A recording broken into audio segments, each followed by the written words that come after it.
콜로라도에 보면은 번개하고 천둥이 되게 많이 치는 것 같습니다.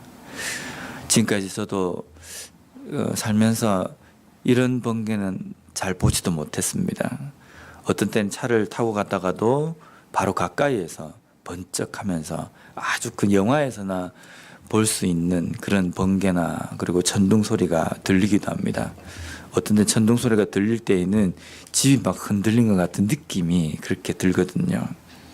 그래서 그런 걸 딱 볼 때 되면 야, 이거 자연이라는 게 대단하구나라는 생각도 들지만 또 어떤 때에는 그런 자연을 주관하시는 하나님이 위대하시다 이런 느낌을 받습니다. 만약에 이보다 더 큰 어떤 자연 현상이나 이런 것을 본다고 한다면 어떤 느낌이 들겠습니까? 번개 한번 치고 천둥 소리가 조금 남다르고 좀 그렇다는 것 그것만을 보더라도 이런데 만약 이보다 더 큰 자연재해 현상을 내 눈으로 바로 앞에서 목격을 한다고 한다면 아마 하나님에 대한 생각, 하나님이 위대하시고 두려운 분이시다라는 것을 아마 더 많이 느낄 것 같습니다. 오늘 본문에 보면 그런 광경이 이스라엘 백성들 눈앞에 보입니다. 18절 말씀입니다. 뭇 백성이 우레와 번개와 나팔 소리와 신의 연기를 본지라 그들이 볼 때에 떨며 멀리 서서. 여기 보면은 이스라엘 백성들이 우레와 번개와 나팔 소리와 신의 연기가 부쩍하면서 우레 소리와 번개를 막 본 겁니다. 근데 얼마만큼의 큰 광경인지는 모르지만 이 광경을 보면서 이스라엘 백성들이 떨며 멀리 서서 가까이 가지도 못하고 벌벌벌 떨고 있는 그러한 모습을 여기 본문에 기록이 되어 있습니다. 그리고 계속해서 19절 말씀해 보면요.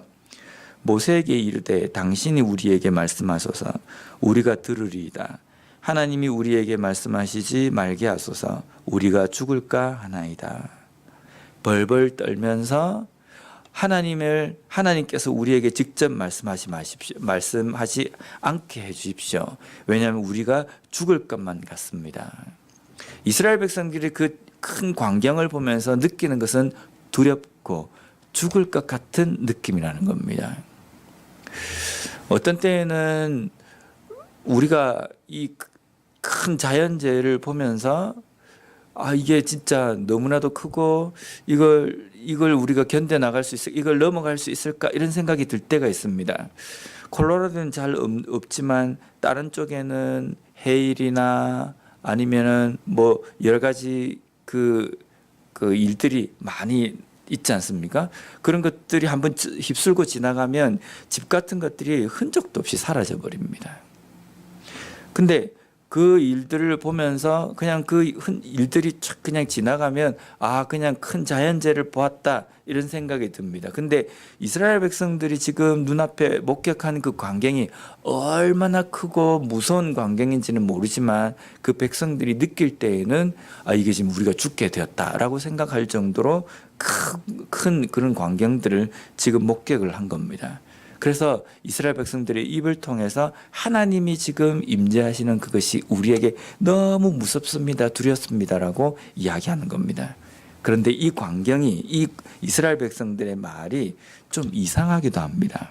왜냐하면요, 이스라엘 백성들이 본 이 광경이 얼마나 큰지는 모르지만 이스라엘 백성들은 출애굽을 하기 전에 10가지 재앙을 통해서 하나님이 살아계시고 하나님이 얼마나 위대하신 분인지를 보았습니다. 그리고 그들이 그 무시무시한 홍해 바다도 평지처럼 걸었고 또 그들이 만나도 먹고 메추라기도 먹고 물도 마셨습니다. 근데 여기에서 더 극악한 것은 뭐냐면요, 이스라엘 백성들이 출애굽을 하는 그 순간부터 지금까지 하나님의 구름 기둥과 불 기둥이 항상 함께 했다는 겁니다. 이것만 봐도 위대한 광경일 겁니다. 어떻게 사막에서 구름 기둥을 볼 수 있으며 어떻게 추운 사막의 그 밤의 기후에서 불 기둥을 볼 수 있습니까?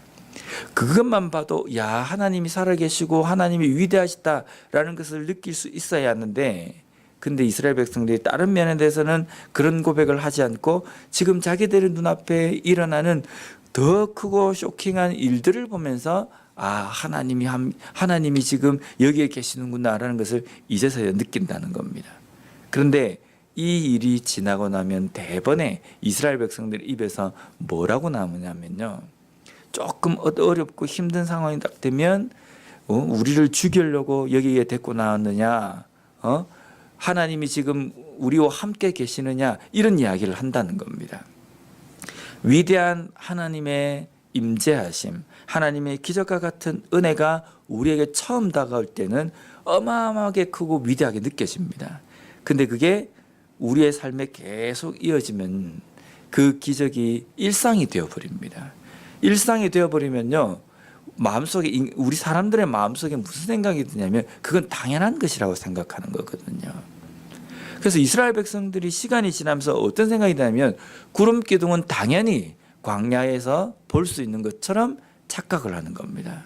불 기둥도 당연히 우리의 삶에서는 그 불 기둥이 있다라고 생각을 해버리는 겁니다. 아침에 일어나면 자신들의 진영 밖에 속히 있는 만나와 같은 기적과 같은 하늘의 그 양식을 보면서도 이건 당연히 그냥 우리가 먹는 거다. 근데 이게 당연하게 되어버리니까 나중에는 그 이스라엘 백성들 입에서 뭐라고 나왔냐면, 야, 이것이 무엇이냐, 기적이다라고 표현했던 그 만나가 이제는 우리 주변에 먹을 거라고는 이 하찮은 만나밖에 없다, 이렇게 고백을 하게 되거든요. 우리의 삶에서 함께 하시는 그 하나님의 그 능력, 임재하심은 기적입니다. 그런데 그 기적을 매일매일 삶 속에서 감사하지 못하는 삶을 살게 되면요, 당연한 것처럼 느껴버린다는 겁니다. 당연한 것처럼 느껴버리고 계속 우리의 입을 통해서 하나님께 무엇을 간구하냐면 더 큰 것, 더 놀라운 것, 이것만을 자꾸 간구한다는 겁니다. 그래서 우리의 삶에서 정말 중요한 것은 내 삶에 일상적이지만 항상 함께 하시는 그 하나님의 임재하심에 감사하는 삶이 필요합니다. 그 감사하는 삶을 살아갈 때에 오늘도 우리와 함께 하시는 하나님을 온전히 느끼고 여전히 내 삶 속에 역사하시는 그 하나님으로 인하여서 우리의 믿음이 흔들리지 않고 걸어가야 할 길을 걸어갈 수가 있다는 겁니다. 오늘 우리의 삶에서 다시 한번 내 삶에서 크고 작게 역사하시는 그 하나님의 그 은혜를 다시 한번 묵상함으로 말미암아 감사함으로, 그것을 감사하며 이 하루를 살아가는 우리 모두가 되었으면 좋겠습니다. 기도하겠습니다.